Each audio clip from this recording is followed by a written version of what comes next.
આજે તો આપણે બેકરી ખરીદી લીધી. रुको जरा सबर करो.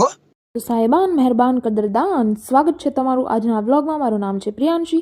ઠંડીની શરૂઆત થઈ ગઈ હતી તો આપણે ધાબળો ઓઢીને બેસી ગયા હતા વાંચવા. જીટીયુની એક્ઝામ આવે છે ભાઈ, આપણે ફેલ થોડીને થવાનું છે.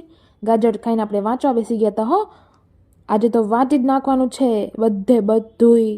પછી બપોરે બની ગયું હતું ભાત અને સંભારો, આપણે બેને ભેગો કરીને ખાઈ લીધો. અને મમ્મી અને દીદી ગયા હતા કાળુપુર, જે મેન માર્કેટ છે અમદાવાદમાં, ત્યાંથી બધો સામાન લેવા. અને આપણે આપણા નખરા ચાલુ થઈ ગયા હતા. આવી જાઓ મેદાનમાં કુસ્તી લડવા, હું તૈયાર છું. પહેલાં આપણે મોઢું ધોઈ નાખીએ કુસ્તી લડતા પહેલાં.